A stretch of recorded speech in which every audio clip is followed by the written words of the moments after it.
চলে এসেছি আমার মামি। এই দেখো চিকেন পকোড়া বানাচ্ছে। এই যে কড়াই দিয়ে দিয়েছে।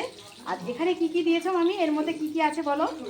এই একটু সয়া সস আর ভিনিগার, ডিম, ময়দা, লঙ্কা গুঁড়ো, নুন। ও এই যে ঝিলিক এলো কলকাতা থেকে, আমার ছেলেও এসছে।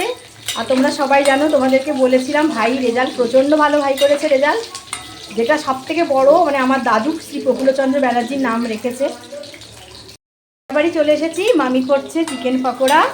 আর ভাইয়ের রেজাল্ট খুব ভালো হয়েছে, 652 হয়েছে। অঙ্কতে ফিজিক্যাল সায়েন্সে 100-100। আর বাকি একটু যেগুলোতে ওরা সবকটা 90 আছে, একটা শুধু একটু ইংরেজিটা কমে দিচ্ছে, নাহলে তো ওর অ্যাকচুয়ালি 680 পাওয়ার মানে এ ছিল যে পাবে।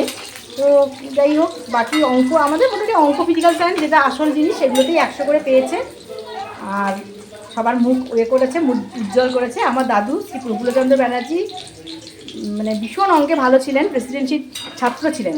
আর আমার ছোটো মামা অলোক ব্যানার্জি তো দারুণ জানো, হাই স্কুলে একদম টপার ছিল। তো তাদেরই ছেলে। তো মোটামুটি রেজাল্ট ভালো করেছে। হ্যাঁ, এই চিকেন পকোড়া এখন চলছে, এটা আমার ছেলের জন্য যাচ্ছে, জন্টির জন্য। তার মামি দিদা এটা করেছে, মামি দি এইটা চিকেন পকোড়া।